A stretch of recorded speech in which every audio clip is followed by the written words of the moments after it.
Bapak Ibu yang saya muliakan, posisi presiden itu tidak senyaman yang dipersepsikan. Ada tanggung jawab besar yang harus diemban, banyak permasalahan rakyat yang harus diselesaikan. Dan dengan adanya media sosial seperti sekarang ini, apapun bisa disampaikan kepada presiden. Mulai dari masalah rakyat di pinggiran, sampai kemarahan, sampai ejekan, dan bahkan makian, dan fitnahan, bisa dengan mudah disampaikan dengan media sosial. Saya tahu ada yang mengatakan saya ini bodoh,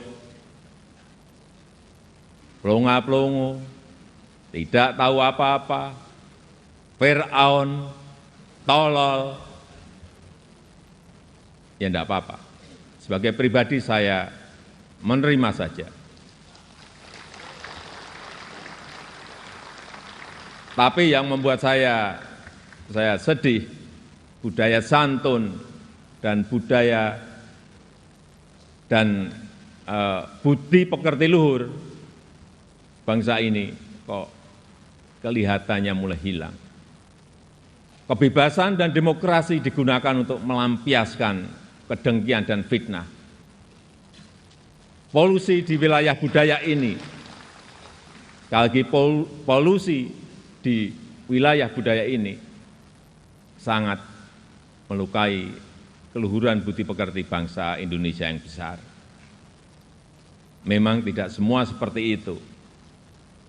Saya melihat mayoritas masyarakat juga sangat kecewa dengan polusi budaya tersebut. Cacian dan makian yang ada justru membangunkan nurani kita semua, nurani bangsa untuk bersatu menjaga moralitas ruang publik, bersatu menjaga mentalitas masyarakat, sehingga kita bisa tetap melangkah maju, menjalankan transformasi bangsa menuju Indonesia maju, menuju Indonesia emas 2045. Ini yang bolak-balik saya sampaikan di setiap kesempatan, bahwa Indonesia saat ini punya peluang besar untuk meraih Indonesia emas di 2045, meraih posisi jadi 5 besar kekuatan ekonomi dunia. Kita punya kesempatan, dan tidak hanya peluangnya saja, tetapi strategi meraihnya sudah ada, sudah dirumuskan.